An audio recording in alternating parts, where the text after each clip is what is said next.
The Vale's letter sat on the table like a stone dropped into still water, every ripple spreading outward into the realm's soft places.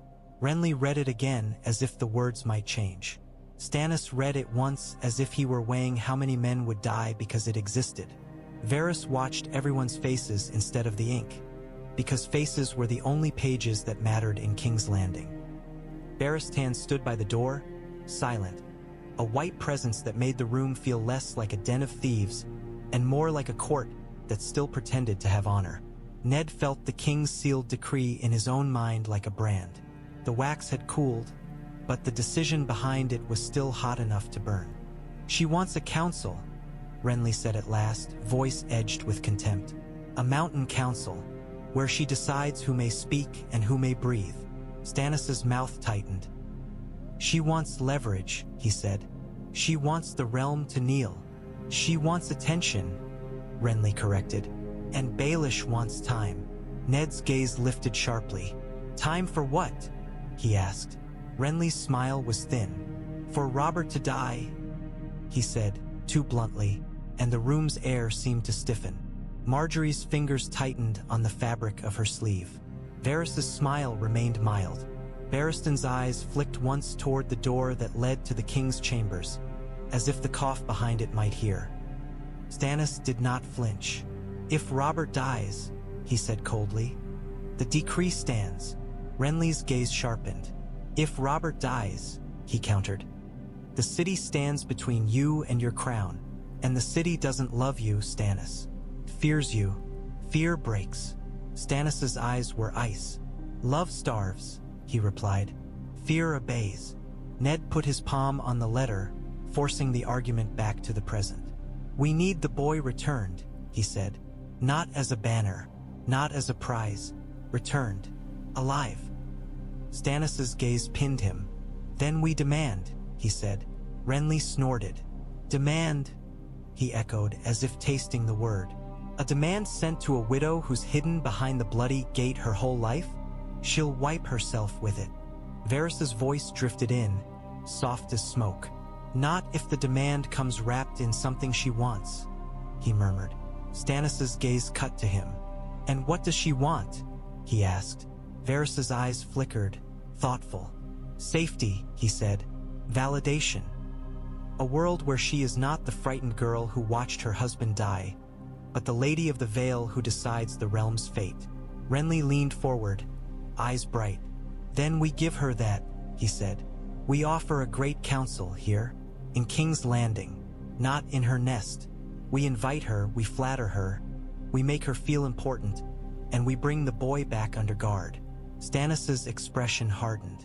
"A council gives legitimacy to the theft," he said. "It tells the realm that if you steal a prince, you earn a seat at the table.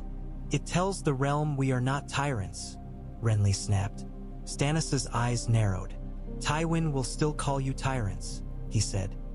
"He will still burn villages. He will still strangle roads. Your softness does not change his teeth." Ned felt the argument pulling in two directions, law and optics, iron and hunger. He closed his eyes for a heartbeat, then opened them and made the only choice he could. "We send 2 ravens," he said.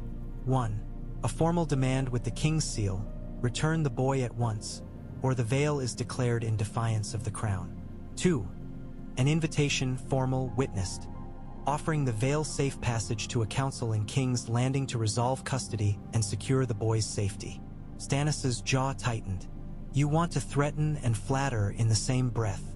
"Yes," Ned replied, "because the realm is not one thing. It is 7, and each listens to different words." Renly's smile returned, sharp and pleased. "A wolf learning politics," he murmured. Stannis did not smile. "And if she refuses?" he asked. Ned's throat tightened. "Then we know," he said. "And we plan." Stannis' gaze held him. "You plan," Stannis corrected. "I act." Ned met his eyes without blinking. "If you act like Tywin, you become his best argument," he said. For a moment, the only sound was the torch crackle and the faint, distant cough of the king behind the door. Then Baratheon spoke, quiet as truth. "Send the ravens," he said, "and strengthen the tower guards. The boy is gone. The other children remain. We must not lose them too."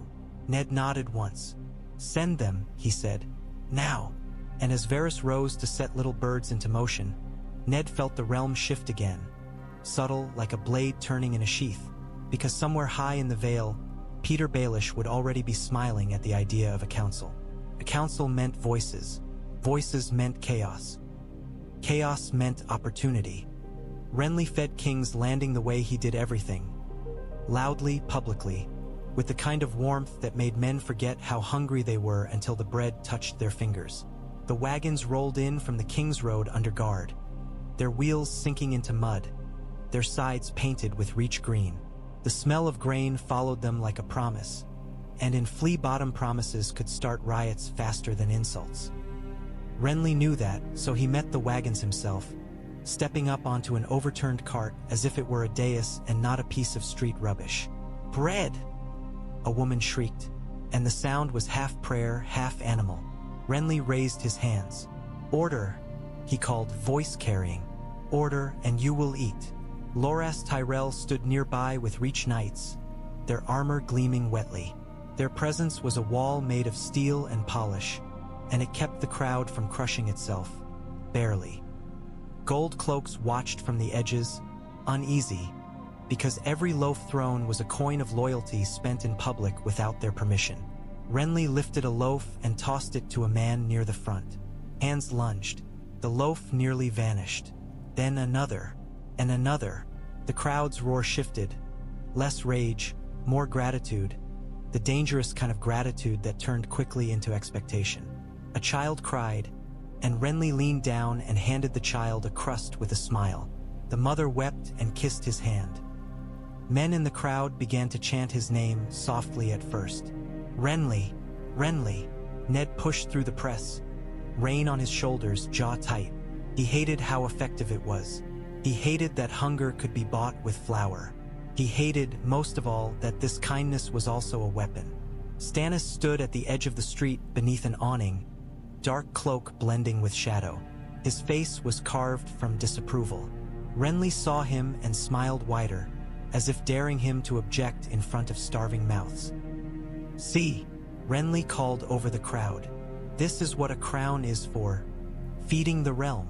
Stannis's gaze burned. "A crown is for enforcing law," he called back, voice cold and carrying. A murmur ran through the crowd. Some booing, some hissing, some simply staring. They did not love Stannis. They feared him. Fear did not taste like bread. Renly laughed lightly. "Law doesn't fill bellies," he shouted. Stannis took one step forward, and the gold cloaks stiffened instinctively, uncertain whether they should block him or obey him. "Bread does not fix treason," Stannis said. Ned stepped between them, voice hard. "Enough," he snapped, not to one man but to the city. "You will not fight in the street." Renly's smile faltered. "I'm not fighting," he said, eyes flashing. "I'm saving the city from starving." "And you're teaching it to love you," Stannis replied. Renly's gaze sharpened. "And you're teaching it to hate you," he shot back. The crowd surged, not toward violence this time, but toward the wagons, toward the promise of more. A gold cloak shoved a man back, and the man swung. A fist hit a helmet. The spear half rose. The street tightened, ready to become a riot again with a single wrong push. Loras barked an order, Reach Knights stepping in, forming a line. Their steel held the crowd back with practiced pressure, not stabbing, not killing. Yet, Renly raised both hands, voice turning softer, almost pleading. "Easy," he called. "Easy. Everyone eats." Ned looked at Stannis and saw it. Stannis wanted to end this with fear, with a block and an axe, with a reminder that the crown had teeth. Ned looked at Renly and saw it too. Renly wanted to win this with love, and love could turn into madness when men got hungry again. He leaned close to Stannis, voice low. "Let him feed them," Ned said. "If the streets are calm, we can hunt Baelish's men without a riot at our backs." Stannis's jaw tightened. "He is buying them," he murmured. "And you would sell them terror," Ned replied. Stannis' eyes stayed on the crowd. "Terror lasts," he said. Ned's voice hardened. "So does hatred," he answered. Renly tossed another loaf and the crowd cheered.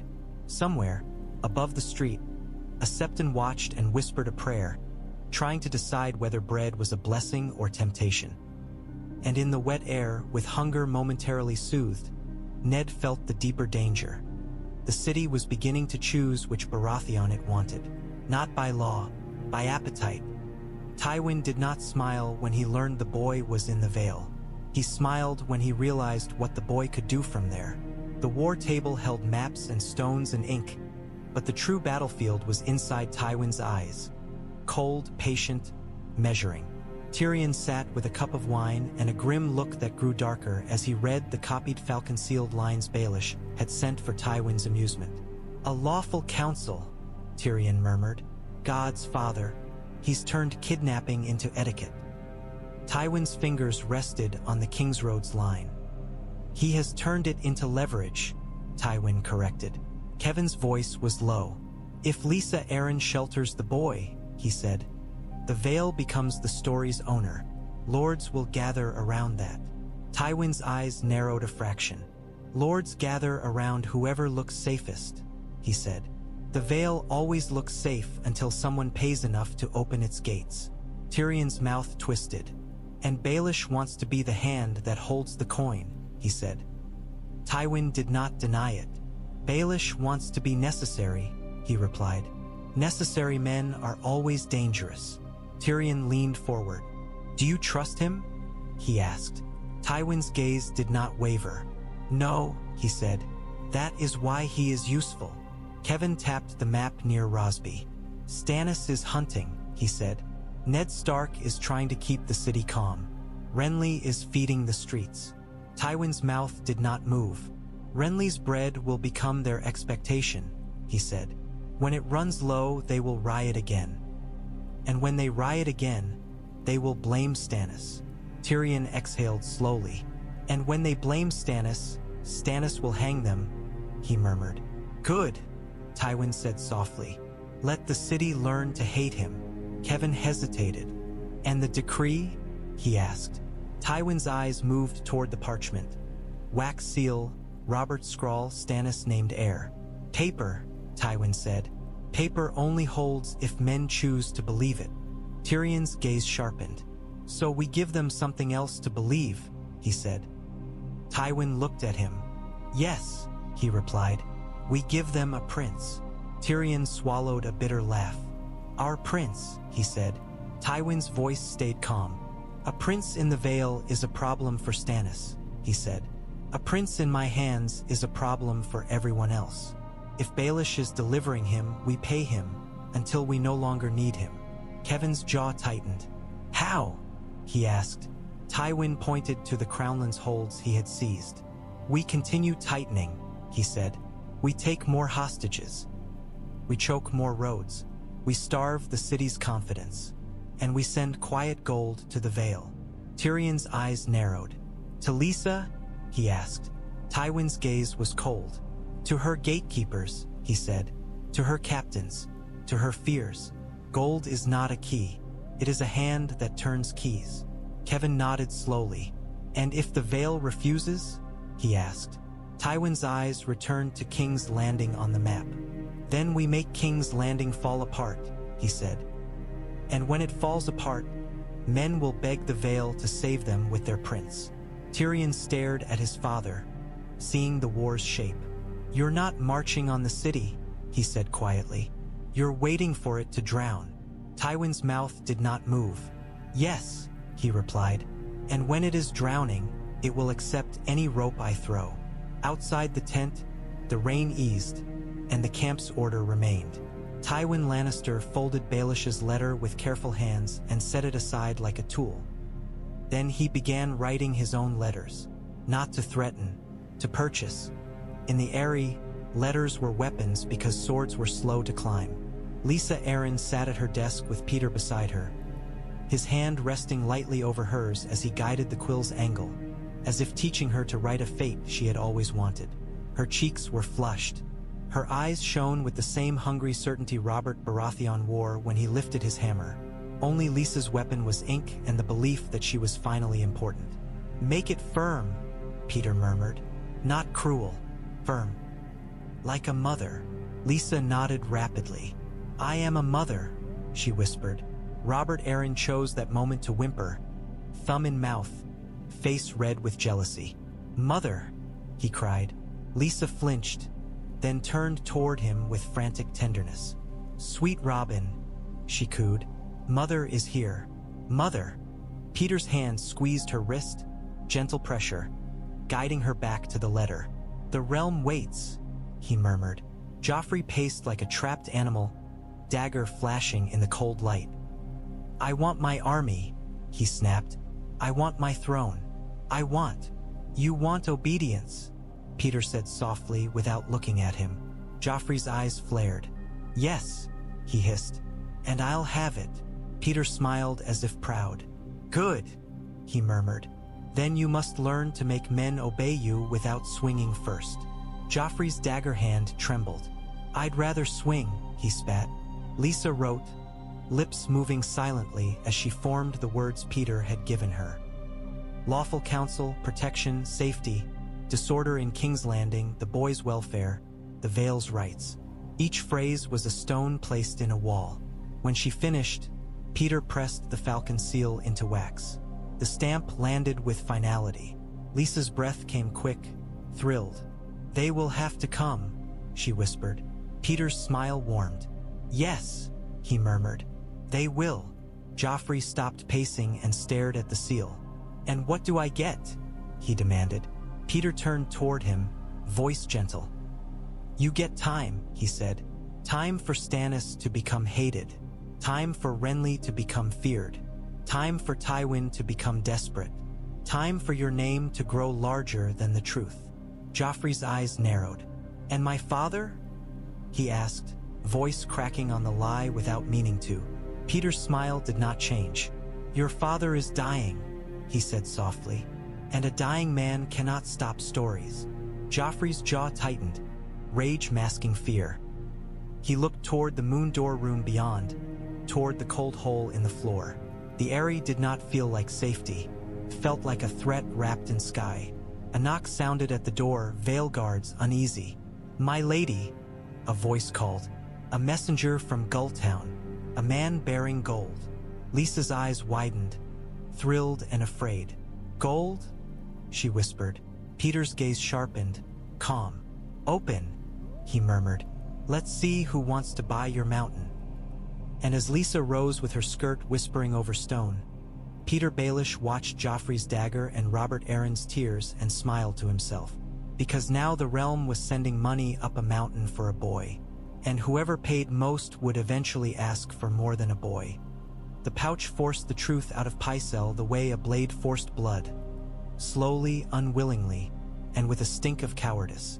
They brought him to the infirmary rather than the council chamber, because sick rooms had fewer ears. Even so, the air felt crowded with fear. A mortar and pestle sat on a table beside crushed herbs. A servant girl trembled nearby, cheeks wet, hands clasped so tight her knuckles were white. Ned placed the pouch on the table. "What is it?" he asked Pycelle. Pycelle's eyes flicked from the pouch to Stannis' face and back, and in that darting Ned saw the truth. The old man feared Stannis far more than he feared the gods. Herbs," Pycelle stammered. "For fever. For..." Stannis leaned forward, voice cold. "For sleep," he said. "For silence." Pycelle swallowed hard.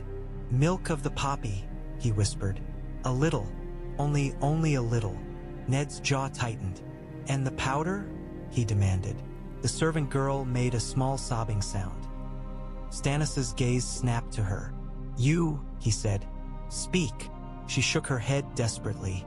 "I didn't," she whispered. Ned softened his voice slightly. "Just enough. We saw you near the children," he said.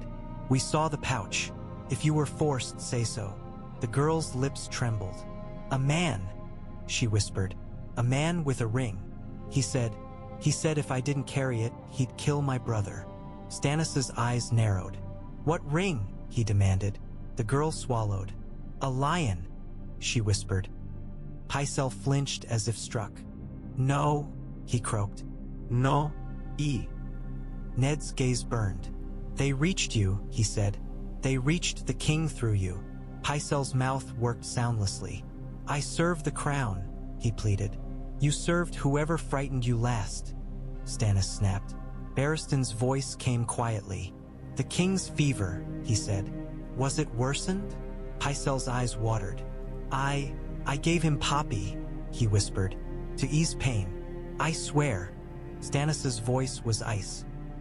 "And if someone swapped your herbs," he said, "you would not notice, because you are careless or complicit." Pycelle shook, tears spilling. "I am old," he rasped. You are dangerous," Stannis corrected. Ned felt cold anger settle. If Lannister gold had reached this deep, into servants, into infirmaries, then Robert's fever was not merely fate. It was a battlefield. He turned to the servant girl. "The man," he asked gently, "where did he go after he gave you the pouch?" She swallowed. "Into the walls," she whispered. "Into a passage behind the tapestry of the dragon." Ned's gaze snapped to Stannis. Secret passages. Doors. Always doors. Stannis's mouth tightened. "Search it," he ordered. Ned held up a hand. "Quietly," he warned. "If we start tearing tapestries down in public, we ignite another riot." Stannis's eyes burned. "Then we ignite it," he said. Ned's voice hardened.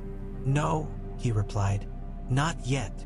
Stannis stared at him for a long moment, then looked back to Pycelle.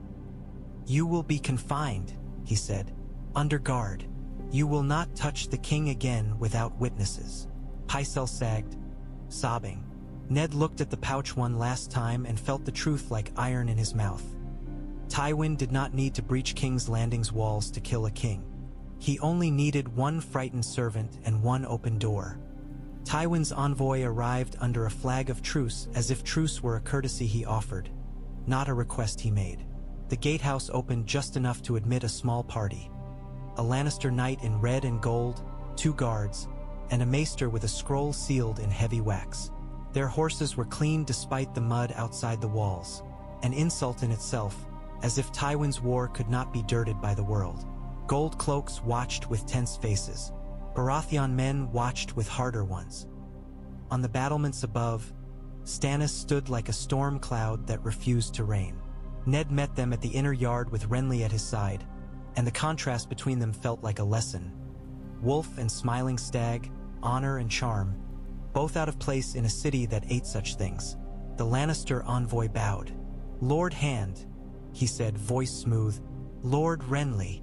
Renly's smile was sweet as poison. "You're brave," he said lightly. "Walking into the city your father is trying to starve." The envoy ignored the barb. He held out the sealed scroll. "Terms," he said. Ned broke the seal with calm fingers. The words inside were cold, measured, written as if Tywin's hand had held the quill. "Release Ser Jaime Lannister to Lannister custody. Return Prince Tommen and Princess Myrcella to House Lannister protection. In exchange, Lord Tywin Lannister will cease hostilities in the Riverlands and Crownlands and recognize King Robert's authority until his natural death. If refused, hostilities will intensify." Renly barked a laugh. "Recognize his authority," he echoed. "How generous." Ned's jaw tightened. "The children are under the king's protection," he said. "They are not bargaining chips." The envoy's eyes remained steady. "They are already bargaining chips," he replied, "whether you admit it or not." Stannis' voice came down from the battlements, cold and carrying. "Tell Tywin Lannister," he called, "that Ser Jaime Lannister remains in chains for treason. Tell him the children remain under crown custody. And tell him his hostages will not save him from justice." The envoy looked up, face tightening. "Lord Stannis," he said, voice respectful in tone, resentful beneath. "My lord asked me to remind you that starving a city is not justice. It is cruelty." Stannis' eyes narrowed. "Cruelty is burning villages," he called back. "Tywin knows cruelty." Renly leaned close to Ned, voice low. "He's going to make this into a holy war," he murmured. Ned felt it too, the way words hardened, the way compromise died. He lifted the parchment again, forcing himself into the only space that might still hold peace. "Tell Tywin," Ned said to the envoy, voice steady, "that we will discuss exchange only if he ceases attacks immediately and releases the hostages he has taken in the Crownlands." The envoy's smile was thin. "He will cease," he said, "when he gets what he wants." Renly's eyes gleamed. "Then he won't cease," he murmured. Stannis' voice came again, harder. "Leave," he commanded, "before I forget what truce means." The envoy bowed once more, stiff, and turned. As his party rode out beneath the gatehouse arch, Ned watched them go and felt the truth settle. Tywin had offered peace the way a man offered a knife, by pressing it against your throat and asking you to thank him for the choice. Renly's smile faded as he watched the truce party disappear. "He wants Jaime," Renly said quietly. "He wants the city," Ned replied. Stannis' voice from above was iron. "He will get neither," he called. Ned did not answer, because he could already imagine the letters Tywin would send next. Not to negotiate, to break them. In the Riverlands, the war was not decided by seals and councils. It was decided by who showed up when the scream started. Beric Dondarrion rode into a burned town square where the posts still smelled of smoke and the ground was churned with mud and blood. Lannister men had tied hostages to a beam. Small folk, a minor lord's cousin, a boy too young to shave, leaving them as warnings the way Tywin left banners. Beric's band struck like a bruise appearing under skin. Sudden, dark, inevitable. Thurs's flaming sword hissed in rain. Men shouted. A Lannister captain drew steel and died with surprise still on his face. The square filled with movement and fear, and then, when the ropes were cut, it filled with sobbing relief. A woman stumbled forward and clutched Beric's sleeve. "My boy!" she cried. "My boy!" Beric's eyes flicked to the child trembling near the post, wrists raw. He pulled his cloak off and wrapped it around the boy's shoulders, hands gentle despite the blood on his gloves. "Run," Beric said softly. "Run to Riverrun. Tell them someone still fights." The woman wept and dragged the boy away. Thuras laughed, wild. "They'll make songs," he called. Beric's mouth tightened. "No," he murmured. "They'll make graves." He looked over the square. Burned houses, broken bodies, men who had been protected by neither king nor lord. He felt the weight of being alive again, not as gift, but as debt. "We keep moving," he said to his band. "We hit wagons. We hit patrols. We make Tywin pay for every mile he takes." A ragged man nodded, eyes fierce. "What are we?" he asked. "Outlaws? Kingsmen?" Beric stared at the ruined town and felt the old answer crumble. "We are the realm's teeth," he said quietly. "When lords forget, the small folk exist." Thurs's flame hissed brighter, and the band melted back into the rain, leaving behind freed hostages and a square that, for one moment, had belonged to someone other than the lions. Far away, in warm rooms, men argued about councils. Here, in mud and smoke, justice was a sword and a choice. The next knife wore white. It happened in the White Sword Tower, where everyone told themselves the children were safest because honor stood guard. Honor, Ned learned, could be worn like a cloak by men who wanted to be trusted. Barristan heard the smallest sound first, the faint scrape of metal not meant to scrape. He turned, and for one heartbeat he saw it as clearly as a nightmare. A Kingsguard's hand slipping beneath a white cloak, a dagger's dark point emerging, angled not at an enemy knight but at a small boy's throat. Tommen froze, eyes wide, breath caught. Myrcella's hand flew to her mouth so fast the sob became a silent scream. Barristan moved. His sword cleared its sheath in a single smooth flash, and the blade struck the Kingsguard's wrist hard enough to send the dagger clattering across stone. The man recoiled, then lunged, desperate now, exposed. Barristan's eyes were sad for half a heartbeat. Then duty took over. Steel slid into the man's chest. The white cloak bloomed red.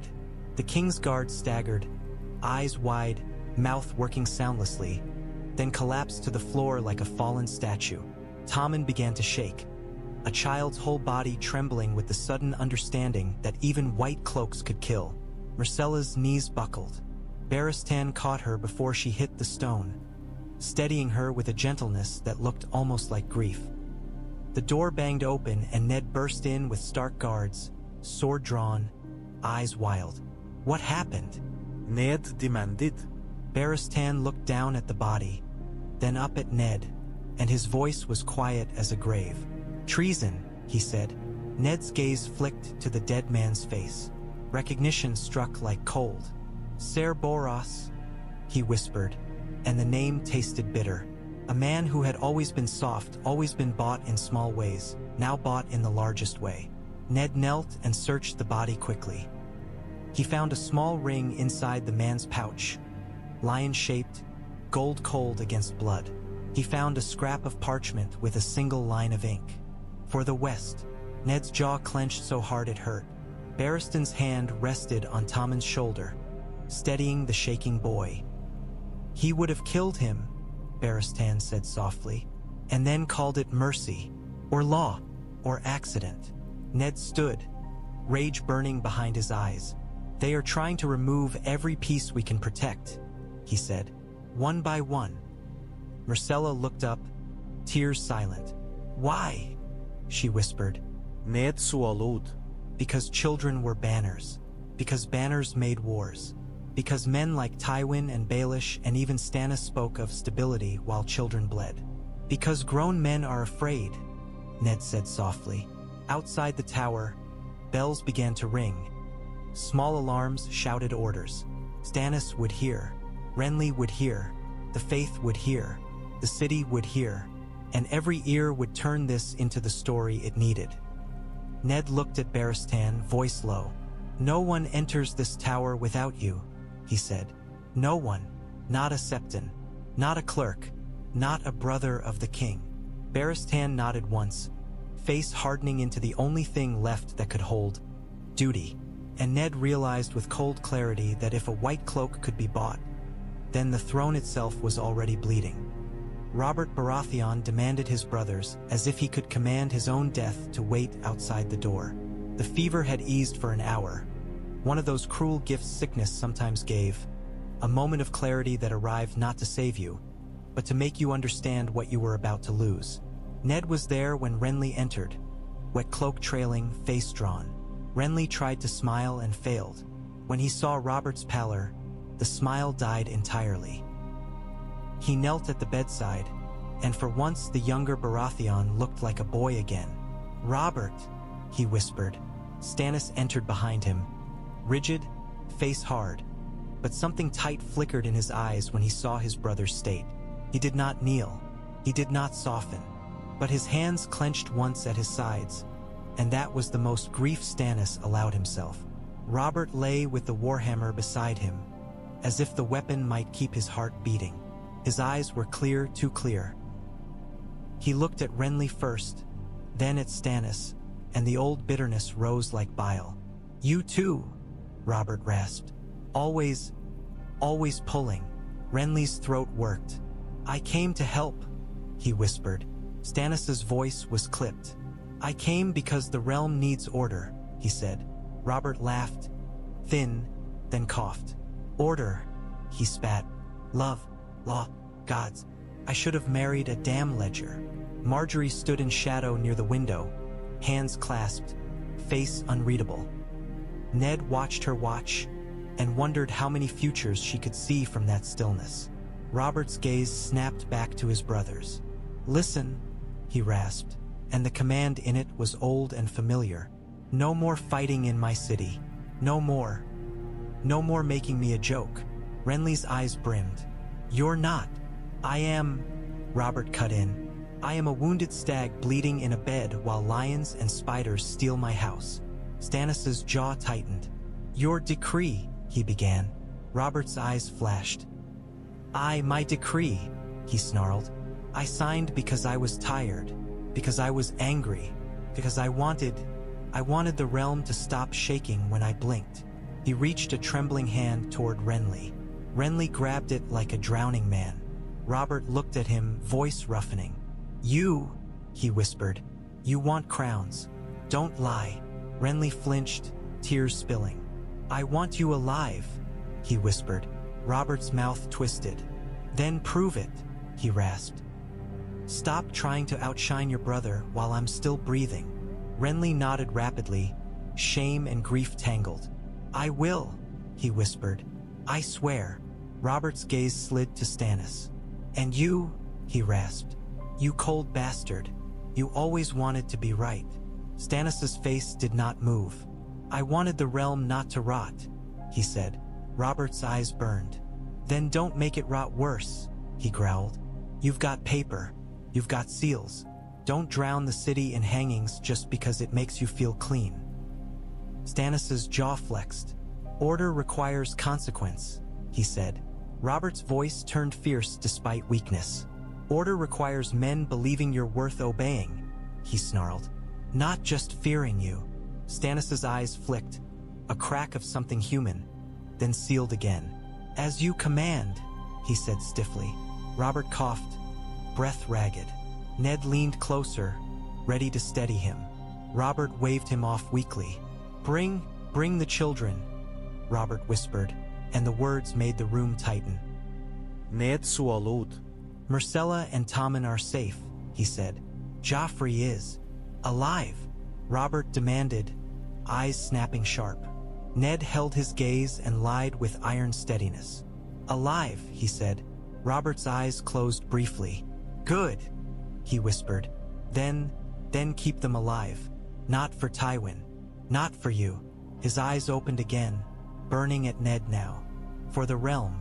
No more dead children in my name. Ned's throat tightened. I will, he said. Robert's fingers tightened weakly around Renly's hand. If I die, he whispered, and the room went still. You two don't tear my house apart. Swear it. Renly sobbed. I swear, he whispered. Stannis's jaw tightened. I swear to uphold the king's peace, he said, and it was not the oath Robert wanted. But it was the only one Stannis could give without choking on it. Robert's breath hitched. He stared at the ceiling as if seeing the old gods and the new and all the ghosts between. Good, he whispered. Then, gods damn you, make it worth it. The clarity began to fade. The fever's tide returned. And Ned knew with cold certainty that even Robert's final command would not be enough to stop what was coming. The next hour proved how little oaths mattered when the realm wanted blood. A messenger came running through the Red Keep's corridors with blood on his sleeve and panic in his eyes. My lords, he gasped, nearly falling as he bowed. Scouts, West Road Lannister banners. They're closer than they should be. Riders in red. Tywin was tightening the noose faster.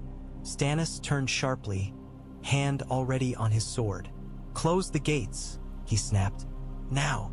Renly's face hardened. He grabbed Loras's arm, voice low and fierce. If Stannis seals the gates with my army outside, he hissed, he'll call it order and I'll call it war. Loras's eyes sharpened. Then don't let him, he murmured. Ned was already moving, boots pounding stone. He heard the shout, heard the word banners, and felt the keep's balance shift. He shot toward the White Sword Tower first, because if Tywin moved, the first target would be the children, always the children. As he ran, he caught a glimpse of Varys in a shadowed archway, watching with calm eyes as if he had already seen this hour in 100 Little Birds reports. Ned's voice snapped as he passed. Where? He demanded. Varys's smile was faint. Everywhere, he murmured. That is the trouble.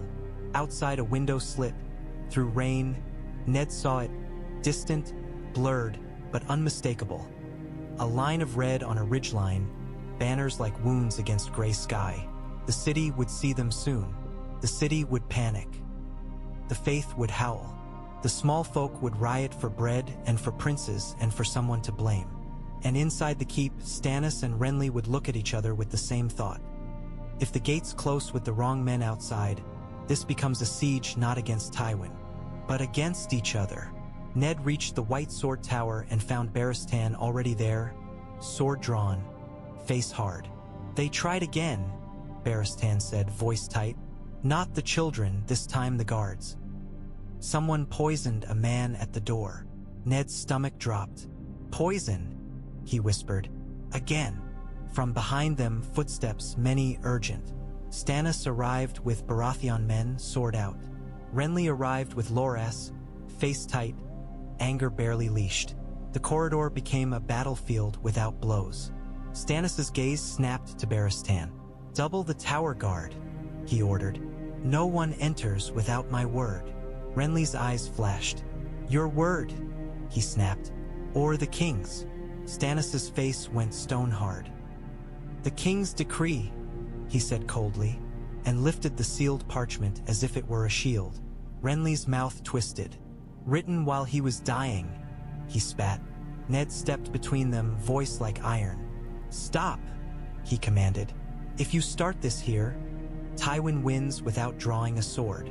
Stannis' eyes burned. "Tywin is already drawing," he said. "Look outside." Renly's voice was low. "And you're drawing too," he replied. "Just with paper." For a heartbeat, the corridor held its breath. Then another shout echoed deeper in the keep. Panic, not command. "The king!" someone screamed. "The king's breath." Ned's blood turned cold. He ran again, leaving brothers and banners and decrees behind, because none of it mattered if Robert Baratheon's chest stopped rising. Behind him, Stannis and Renly stood in a corridor with steel and pride, both hearing the same scream, both understanding the same truth. If Robert died tonight, the realm would not merely continue the war. It would split into new ones, and somewhere high in the Vale, a boy with a dagger would smile when he heard the story, because the realm's fuse had been lit, and now the fire was finally reaching the powder. The scream that ran through the Red Keep wasn't the kind that came from battle. It was the kind that came from a body giving up. Ned hit the king's door hard enough to rattle the hinges and found Baratheon already there, sword half drawn. His face set as if he were guarding the realm itself from whatever waited inside. "Go," Baratheon said, and stepped aside. Heat and sickness hit Ned like a wall. The room smelled of sweat, wet cloth, and the bitter sweetness of crushed herbs. Robert Baratheon lay half upright, eyes open and bright with a terrible clarity, breath coming in short, broken pulls that sounded like a man drowning on dry land. His warhammer lay beside him, and his fingers kept searching for it as if the weight of it could anchor his heart. Pycelle hovered with a bowl he could barely hold without spilling. He looked less like a maester and more like a guilty servant caught with poison in his sleeve.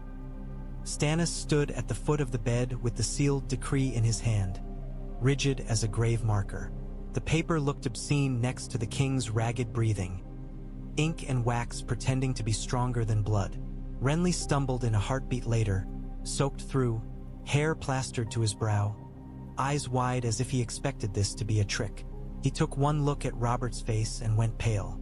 "Robert," Renly whispered, and the name broke in his mouth. Robert's gaze snapped to him. "You," he rasped, and there was accusation even in the word, because Robert accused everyone when he was afraid. "Come closer." Renly crossed the room as if walking toward a pyre and dropped to his knees by the bed. His hands hovered, uncertain, then finally gripped Robert's forearm the way a child clung to a father's sleeve. Robert's eyes flicked to Ned. "Stark," he whispered. "Hear me." "I'm here," Ned said, and forced steadiness into his voice as if steadiness could be stitched into a dying man. Robert's breath rattled. "No more, no more," he swallowed, the movement small but brutal. "No more of them using children." Ned's throat tightened. "They're guarded," he said. "Myrcella and Tommen are safe." Robert's eyes flared. "Safe," he whispered. "Safe is a lie." He coughed, and the cough dragged blood into his beard again. "Safe is what men say when they've already lost." Stannis' voice came flat. "Your Grace," he said, and he hated using the title as if the title might vanish mid-sentence. "You must rest." Robert turned his head slowly, eyes fixing on Stannis. "You," he rasped. "You don't get to tell me when to rest." Stannis did not blink. "I'm telling you," he said, "because you are dying." Renly made a small sound, half sob, half rage. "Don't," he whispered. "Don't say it." Robert laughed. One harsh breath that wasn't laughter so much as defiance. "He's right," Robert rasped. "I'm dying. And you too." His gaze moved between Renly and Stannis. "You'll tear my bones apart for the marrow." Renly shook his head rapidly. "No," he said, voice cracking. No. "I." Robert's fingers tightened weakly around Renly's hand. "Swear," he whispered. Renly swallowed hard. "I swear," he said, and tears slid down his cheeks without shame. Robert's gaze returned to Stannis. "And you," he whispered, "swear you won't hang the city until it's clean enough for your taste." Stannis's jaw flexed. "I swear to uphold the king's peace," he said, and it sounded like a blade being drawn slowly. Robert's lips curled. "Always the same," he wheezed. "Always the law." He stared at Ned again, and for a heartbeat the old friendship flickered. Two boys, snow and laughter, a world before crowns. "Ned," he whispered, "don't let them make me a story." Ned's chest ached. "You're not a story," he said, and hated the lie as soon as it left him, because kings became stories the moment their breath faltered. Robert's hand finally found the warhammer's haft. He gripped it weakly, knuckles whitening. "If I had had 10 more years," he whispered, "I'd have smashed it all straight." His eyes drifted, then sharpened again with sudden purpose. "The decree," he rasped. "Read it." Stannis hesitated, then lifted it slightly. The wax seal caught torchlight like a cold eye. Robert's breathing stuttered. "It stands," he whispered. "Stannis heir." He swallowed. "Ned holds peace." He coughed again. "No children harmed." Ned nodded once, as if sealing it with his own soul. "No children harmed," he repeated. Robert's gaze fixed on Renly. "Don't be stupid," he whispered. Renly's mouth trembled. "I won't," he promised. Robert's eyes slid back to Stannis. "Don't be cruel," he rasped. Stannis's face did not move. "I won't be weak," he replied. Robert's lips parted as if to laugh, but the breath didn't become laughter. It became a long, trembling exhale, and then Robert Baratheon's chest stopped rising. The room did not roar. It did not shake. It simply went empty, as if the air itself had been pulled out when Robert's breath left. Renly froze first, still gripping Robert's forearm, as if the warmth might return if he held tight enough. His mouth opened, and nothing came out. Then a sob broke loose, raw and ugly, and he bowed his head onto the bedclothes like a boy kneeling at a grave. Ned stood rigid, staring at the hammer in Robert's hand. The great weapon looked ridiculous now. Too heavy for still fingers, too late for justice. Ned felt something crack inside him, not grief alone, but the sudden, sick awareness that the realm had just lost the one thing holding its shape. Even broken, even furious, Robert had been a single center men could point to and say, "King." Stannis did not move for a long time. He stood at the foot of the bed with the sealed decree in his hand, eyes fixed on Robert's face as if waiting for the king to cough, to curse, to rise again out of spite. When Robert did not, Stannis's jaw tightened until it looked painful. Pycelle dropped to his knees with a wet thud, the bowl of herbs spilling across the floor like wasted hope. He made a thin, keening sound, half prayer and half panic. Barristan Selmy lowered his head in silence. The white cloak on his shoulders looked heavier, as if the weight of the Kingsguard's oath had doubled with the king's death. Stannis's voice, when it came, was quiet and terrible. "The king is dead," he said. Renly's sobbing grew harsher. Ned swallowed, throat burning. "He was your brother," he said softly. Stannis's eyes flicked to him. For a heartbeat, something human flickered. Grief, rage, old resentment, all pressed into one tight point. Then it sealed behind duty the way a wound sealed behind scar tissue. "He was my king," Stannis replied. Renly lifted his head, eyes red and furious. And now you think you're mine, he hissed. Ned snapped, voice sharp. Not here, he warned, because if this became an argument over a corpse, the realm would not survive the morning. Stannis did not look at Renly. He looked at the decree. Witnesses, he said, voice flat. Baratheon, Eddard, you saw his hand. You saw the seal. This stands. Renly's laugh was broken. He wrote it while he was burning, he spat, while you hovered like a vulture. Stannis's head turned then, slow, and his eyes found Renly.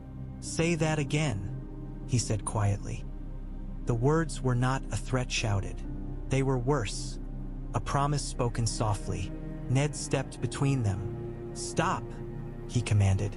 If you spill blood in this room, Tywin Lannister wins before dawn. For a heartbeat, they held. Renly shaking with grief and fury, Stannis rigid with law and loss. Then Baratheon stepped forward, voice calm as steel. The king's body must be secured, Baratheon said. The faith must be informed. The court must be informed. The city must not learn this from rumors. Ned nodded. Yes, he said, quietly, controlled. Stannis's gaze returned to the decree. Controlled, he repeated, and it sounded like the only word he trusted. Renly stood slowly, wiping his face with the back of his hand, anger hardening over grief like ice over water. If you think I'll kneel, he whispered to Stannis. You don't know me. Stannis's face remained carved. I know you, he replied. I know you would rather the realm burn than admit you lost. Renly's eyes flashed. And I know you'd rather the realm freeze than admit you're afraid, he snapped. Ned closed his eyes for one brief heartbeat. Robert was dead, and already the stags were goring each other in the dark. When he opened them, he spoke the only thing that mattered. Myrcella and Tommen, he said. Double the tower guard. Now. Baratheon nodded once and turned, white cloak swaying. Stannis looked down at Robert's still face one last time, then lifted the decree as if lifting a sword. Prepare the throne room, he said. Ned felt the morning's shape forming like a storm cloud. For a coronation? He asked. Stannis's eyes were cold. For order, he said, and outside the shuttered windows, the city kept breathing, unaware that its king had stopped. The throne room smelled of smoke and wet stone, and it held the kind of silence that came before execution. Stannis did not sit the Iron Throne. He stood before it, wearing Robert's crown, a circlet of gold set with stag antlers that looked almost absurd on his hard face until you understood what it meant. The symbol had passed, and the man beneath it did not care if anyone liked the fit. Ned stood beside him with the sealed decree in hand, feeling the wax stamp like a weight on his palm. Barristan Selmy and the King's Guard lined the steps in white, faces set, eyes watchful. Some looked relieved to have a clear line again. Others looked uneasy because clear lines often ended in blood. Renly stood off to the side with Loras Tyrell, and the tension around him was visible. He didn't shout. He didn't sneer. He simply watched Stannis wearing the antlers as if the sight itself were an insult. Varys lingered in shadow, calm as ever, eyes taking measurements no one could see. Stannis's voice carried through the hall. By the king's death, he said, and by the king's sealed will, I am Stannis of House Baratheon, first of my name, king of the Undulls and the Rhoynar and the First Men, lord of the Seven Kingdoms and protector of the realm. A murmur rippled, small and sharp. Titles did not soothe fear. They simply gave it a name. Stannis lifted the decree slightly. Lord Eddard Stark is confirmed as the king's hand and charged to hold the king's peace, he continued. Any man who breaks that peace breaks it against the crown. Renly's mouth tightened. Peace, he murmured, low enough to be insolent without being overt. Stannis heard anyway. His gaze flicked to Renly like a knife. Peace, he repeated, colder. Yes, the thing you've never valued. Renly stepped forward a fraction, eyes bright. The thing you don't understand, he shot back. You can't command love with a crown and a threat. Stannis's voice sharpened. I don't need love, he said. I need obedience. Ned stepped in, voice firm. The city must be informed, he said, cleanly, without panic. Stannis nodded once. It will be, he said. The bells will ring. The faith will be notified. The gold cloaks will be placed under stricter command. Renly's eyes flashed. You mean under your fist, he said. Stannis's jaw tightened. Under law, he corrected. Loras Tyrell's hand rested on Renly's arm, a steadying touch, but Renly's anger didn't soften. Barristan Selmy spoke, voice carrying. The King's Guard recognizes King Stannis, he announced, as it recognized King Robert. A few white cloaks nodded. A few did not move. Ned watched them closely, cataloging every twitch, every flinch. If white cloaks could be bought, then crowns could be stolen in a heartbeat. Stannis turned his gaze to the hall's edges where Baratheon men disarmed gold cloaks. Any man found taking coin from Peter Baelish will be arrested, Stannis said. Any man found aiding Lannister agents will be hanged. Renly's laugh was harsh. Hanged, he echoed. There it is, your favorite word. Stannis's eyes burned. It will become everyone's favorite if they enjoy breathing, he snapped. Ned felt the room tightening like a rope. This coronation was not a unifying moment. It was a line drawn in wet stone. The antler crown sat on Stannis's head like a challenge. And every man in the hall, wolf, rose, lion's leftover shadows, was deciding whether to accept that challenge or sharpen a blade against it. They nearly started the Second War of the Stags in a corridor that still smelled faintly of Robert's sweat. Renly cornered Stannis outside the throne room's side passage, where the stone narrowed and the torchlight made every face look like it belonged to an older, harsher man. You will not keep my men outside the gates while you purge the city, Renly said, voice low and dangerous. Stannis did not raise his voice. He didn't need to. Your men are an army, he replied. Armies do not enter a city under siege unless they mean to take it. Renly's eyes flared. I brought grain, he hissed. I brought order. You brought leverage, Stannis corrected. Loras Tyrell shifted behind Renly, hand near his sword, eyes bright with the kind of loyalty that loved Renly enough to kill for him quickly. Baratheon men stood behind Stannis, silent, watching Renly like men watching a potential traitor. The air felt too thin to breathe in. Ned stepped between them with both hands raised, palms outward. Stop, he commanded. If you start this now, Tywin Lannister doesn't need to breach the gates. He'll simply wait and collect the pieces. Renly's gaze snapped to Ned. You're standing with him, he accused. I'm standing with the realm, Ned snapped back. Try it for once. Renly's mouth twisted. The realm, he repeated bitterly. The realm is starving, is frightened. It doesn't care about decrees, cares about who feeds it. And you mean to be that man, Stannis said, voice cold. Renly stepped closer, rage controlled but sharp. I mean to prevent you becoming mager with a ledger, he said. Stannis's eyes narrowed.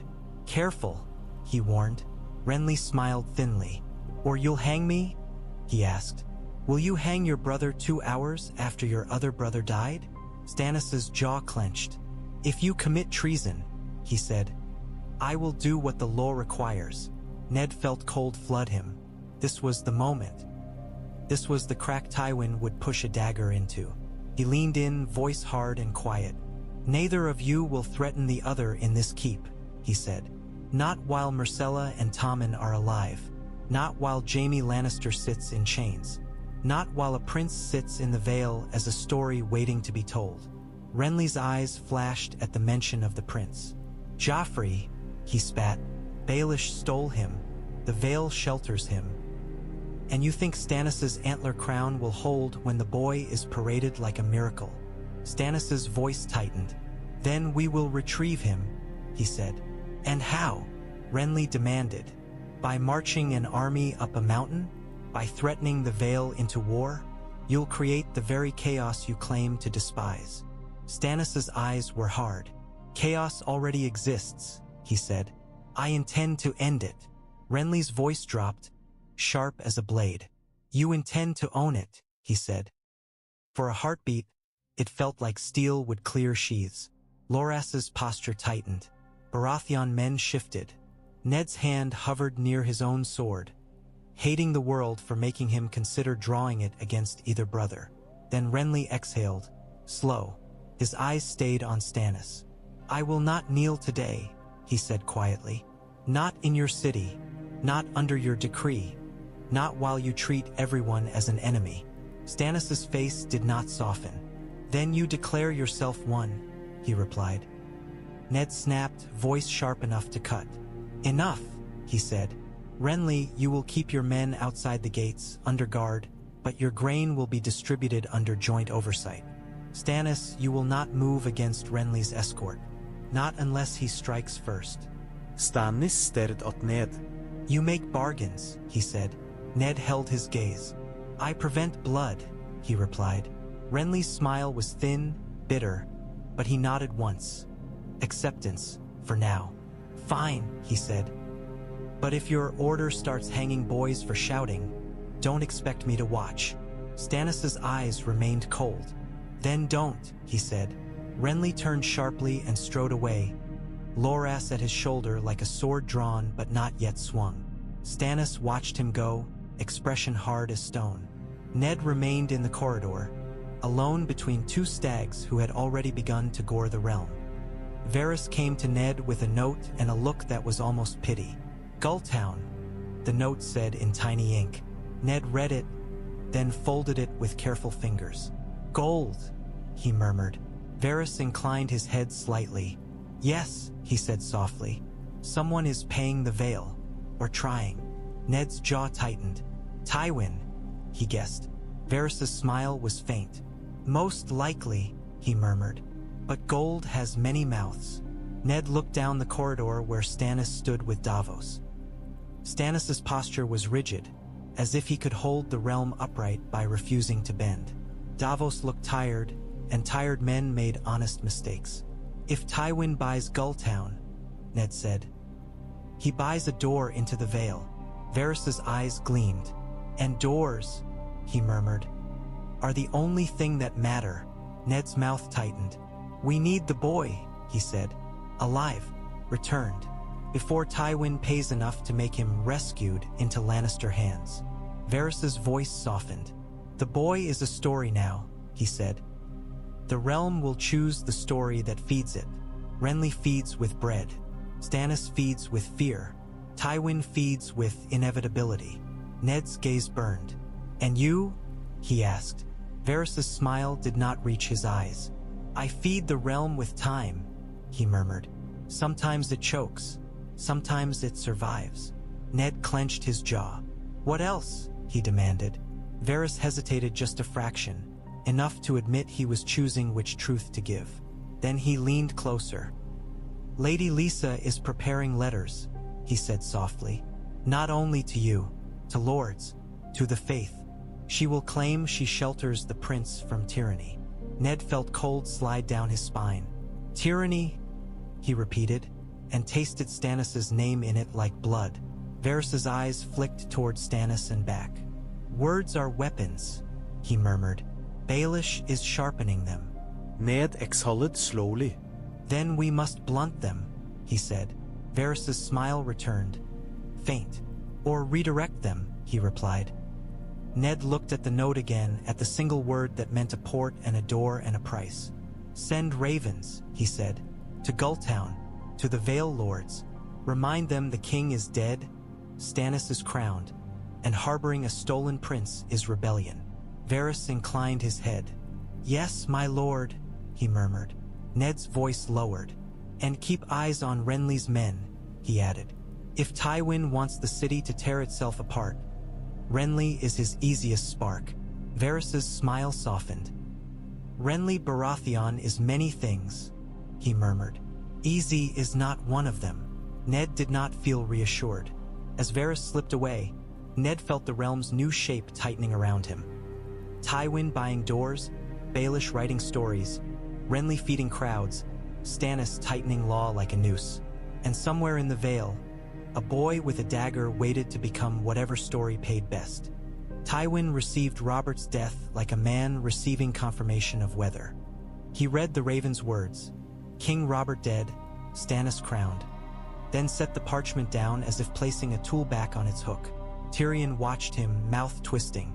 No grief, Tyrion asked softly. Tywin's eyes did not flicker. Grief is private, he said. War is public. Kevin's jaw tightened. Stannis will clamp down, he said. He will purge the city. He will hold Jaime. He will be hated, Tywin finished calm, because he believes hatred is acceptable collateral. Tyrion took a slow sip of wine. And Renly? He asked. Tywin's fingers tapped once on the map. Renly will be loved, he said, because he believes love is a substitute for power. Tyrion's eyes narrowed. And Stark? He asked. Tywin's gaze moved to King's Landing on the map. Stark will try to keep children alive, he said, which means he will be pulled apart by men who call it weakness. A chest of gold sat open beside the table, heavy, gleaming even in torchlight. Tywin placed his hand on it briefly, as if feeling the weight the way another man felt a sword's balance. Send it, he said. Kevin hesitated. To whom? He asked. Tywin's voice was flat. To Gulltown, he replied. To captains, to gatekeepers, to any man in the Vale who can be reminded that mountains do not stop hunger. Tyrion's mouth curled. And to Lysa Arryn? He asked. Tywin's eyes narrowed a fraction. If she can be purchased, he said, purchase her. If she cannot, purchase the men around her. Tyrion exhaled. And Baelish? He asked quietly. Tywin's gaze was cold. Baelish believes he is controlling the story, he said. Let him. When the story is ripe, we take it. Kevin's voice tightened. And Jaime? He asked again. Tywin's gaze held steady. Alive, he said. Still useful. Tyrion's eyes flicked away. Anger and resignation tangled. Everything is useful, he muttered. Tywin ignored the bitterness. He leaned over the map and placed a coin near the Vale. Then he placed another near King's Landing's roads. A king who is hated, Tywin murmured, needs enemies to justify his harshness. Kevin frowned. And a king who is loved, he said slowly, needs crises to prove he is strong. Tywin's mouth did not move. Yes, he said. Tyrion stared at the coins and understood. Tywin did not need to win battles quickly. He needed the realm to collapse into choices where every option tasted like poison, except the one Tywin offered. Let them fight, Tywin said softly, and when they are exhausted, we bring them peace. Tyrion's laugh was quiet and bitter. Peace, he echoed. Tywin looked up. Yes, he said, the kind they pay for. Peter Baelish taught Joffrey the first lesson of crowns. You did not need a throne to be obeyed, only witnesses. He brought Lysa and the boy into the moon door chamber not because the hole in the floor was necessary, but because fear was. The moon door made men honest. It made them quick to agree. Lysa held a proclamation with a falcon seal, her hands trembling with excitement. Joffrey wore a small circlet Peter had produced from somewhere. Cheap compared to Robert's antlers, but symbolic enough to burn. Robert Arryn clung to Lysa's skirt, crying, jealous and frightened. Lysa soothed him with frantic murmurs, eyes never leaving Peter's face. Peter leaned into her ear, voice soft. Read it, he whispered. Let the guards hear. Let the castle hear. Let the realm's echo begin here. Lysa lifted the parchment, voice trembling as she spoke of protection, of tyranny, of the Vale sheltering the prince until a lawful council could decide. The word lawful tasted different on her tongue than it did on Stannis's.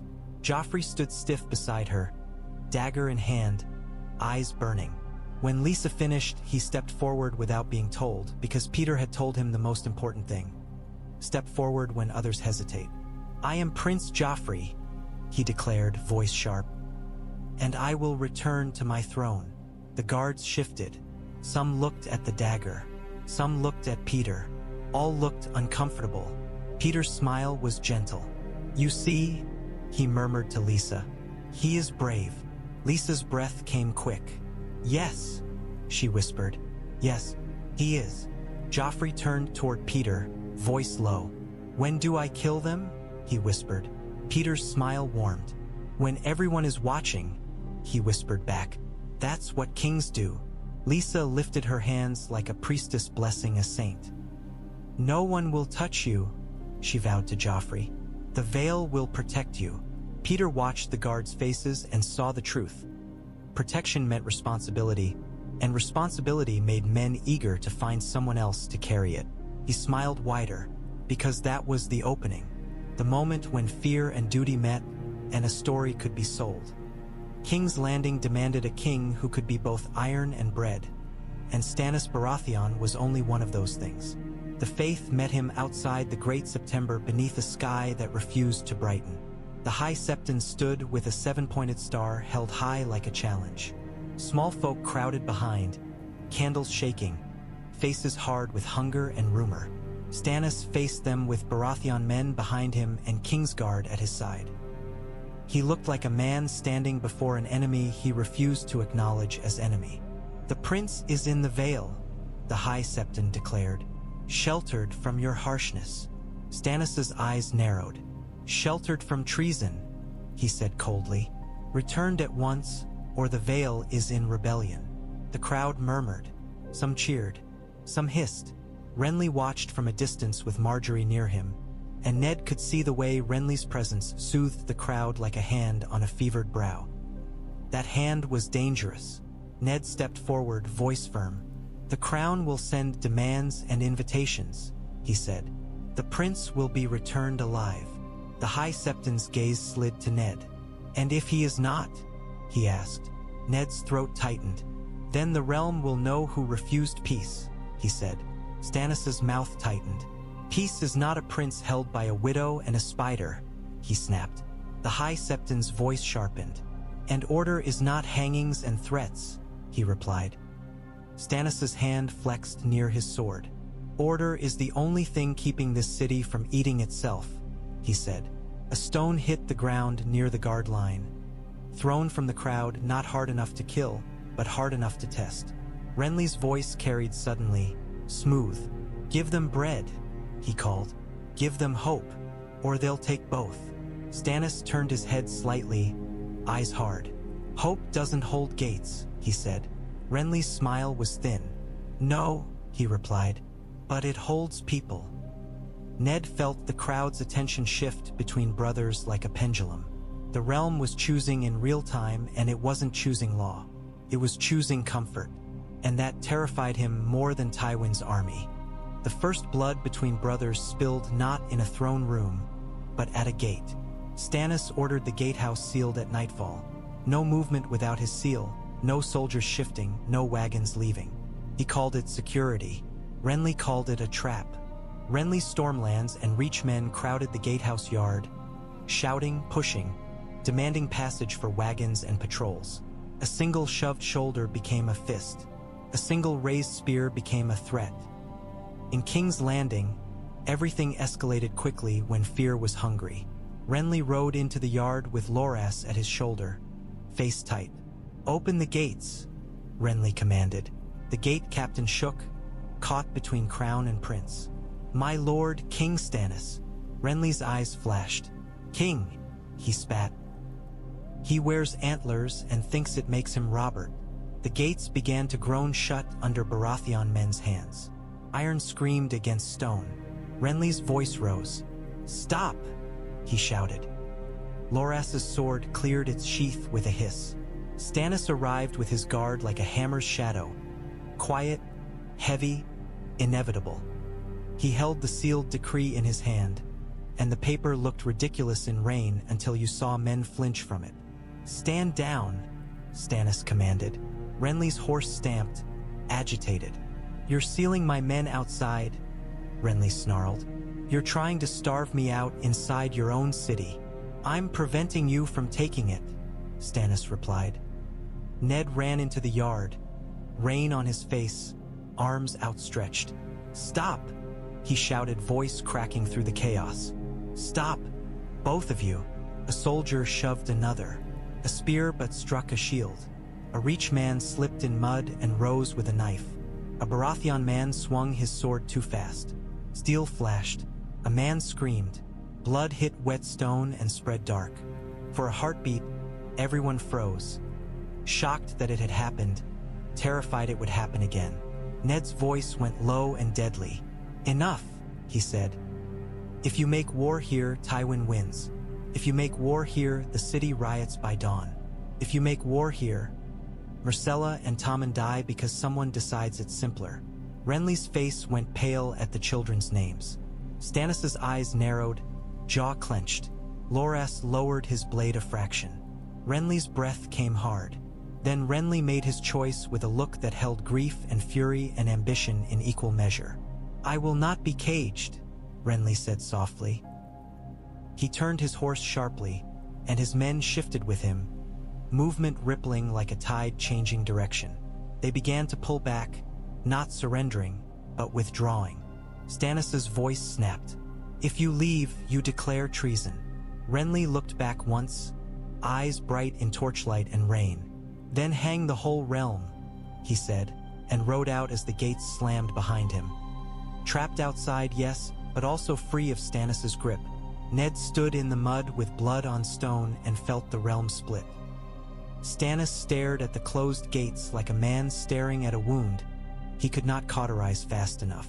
And somewhere in the city, the rumor began immediately. The Baratheons were at war. Dawn came gray and mean, as if the sun itself didn't want to look at what the realm had become overnight. Ned stood on the red keep balcony with the wind snapping his cloak and the taste of smoke on the air. Below, King's Landing moved like a restless animal. Too quiet in places, too loud in others. Somewhere a bell rang. Somewhere a man shouted. Somewhere a cart rolled over stones and sounded like a drum.